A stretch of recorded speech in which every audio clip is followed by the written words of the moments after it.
So a London pub refused entry to a woman who was wearing a big Palestine flag on her coat. I actually have been to this pub. It's in central London. It's near Big Ben in Westminster.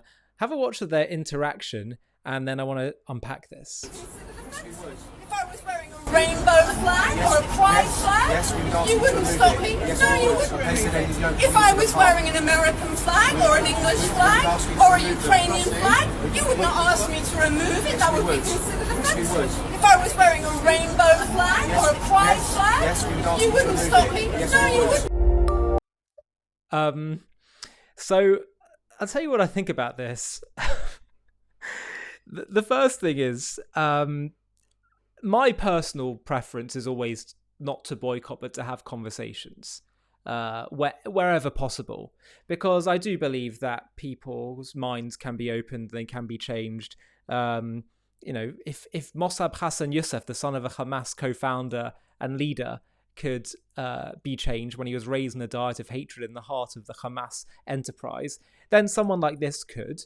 But on the other hand, and that's, by the way, it's just personally for me, if I was, had to have a conversation with her, I would, I wouldn't say, no, I'm not talking to you. I would try and have a conversation with anyone that I could if they were open to it.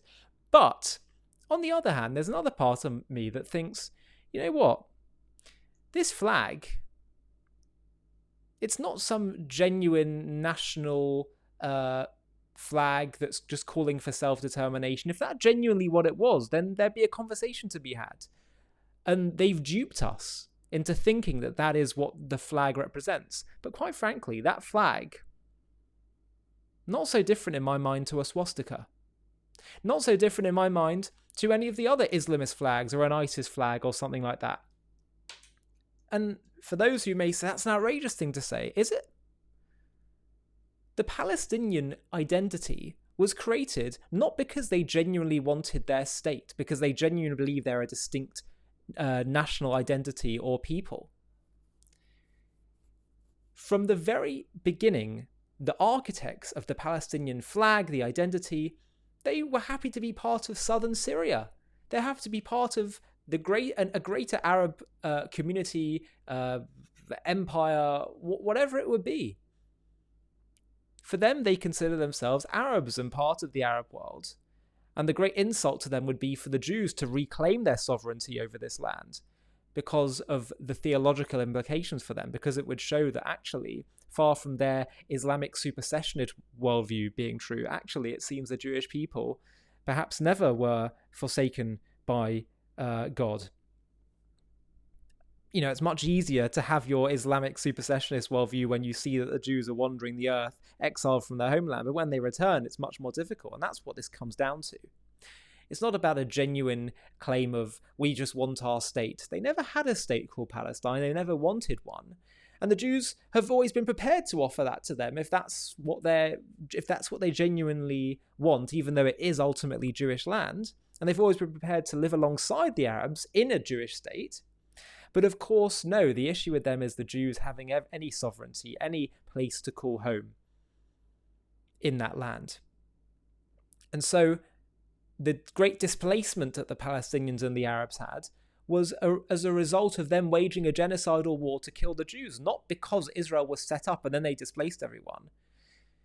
So the whole flag and identity is not about a genuine cry for nationalism. It's about wanting to get rid of the Jews, wanting to drive them into the sea, which is what they wanted to do in 1948. So in my mind, if this isn't about genuine nationalism, if it's just about wanting to kill the Jews, to kill the Jewish state, that is a hate flag.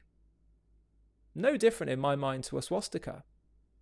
That's what the agenda has always been. And if you don't believe me, look at the words of whether it's Haj Amin al-Husseini, the first Palestinian quote-unquote spiritual leader in the land, of Arafat, who was the nephew of Haj Amin al-Husseini and was born in Egypt, didn't even grow up in those territories. They always said, Zuhair Mohsen of the PLO, Hamas, they don't care about this flag or identity. For them, it's just about getting rid of the Jews, if you hadn't noticed. It's so obvious. And I don't know why we indulge in these ideas anymore, these nonsense claims that it's somehow it's a legitimate flag. People are one thing, that's another story. But in terms of that flag, it's a phony. We've tried indulging it, and every time we do and we get close to a deal, they walk away, and then violence ensues and terrorism ensues. That's what happened in Gaza in 2005. We said, let's try it. Let's leave and see what happens. What do we get from day one? Rockets, terror, death cult. So I have to say, I do have some sympathy also with the Red Line pub owners. I really do. And in some ways, I respect their view that they don't want to have hate symbols in their restaurant. Many people hearing this would think, gosh, but really, you want to go that far and to say that flag is a hate symbol? And I would actually say yes. I think it is time that we actually state that clearly. We have to state the truth. We have to be unabashed about stating the obvious. Otherwise, we're going to remain in deadlock. The proof that this flag is just a phony and that it's just about killing the Jews is very simple. If you were to go to any Palestinian leader, activist, and say to them, what would you prefer? Two options. Number one is you get your free Palestine from the river to the sea, but there's just one tiny town in the land that retains its Jewish sovereignty and autonomy. Or no free Palestine, no self-determination, but some Islamic country or empire comes in and takes over the land. And you're dominated by them and controlled by them. What would you prefer? They would choose the latter. And that tells you all you need to know. They don't care about a Palestinian state, don't care about that flag. They don't even consider themselves really as this distinct national identity. For them, let there be no doubt about it, the agenda of the Palestinian cause has been to get rid of the Jewish state. And the Jewish state has more right to be there than, frankly, any other country does in history. Our connection to that land, our ancient, biblical, historical, legal, moral connection to that land, and above all else, the God-given right, where God assigned the land to the Jewish people, is so clear that it should be undeniable.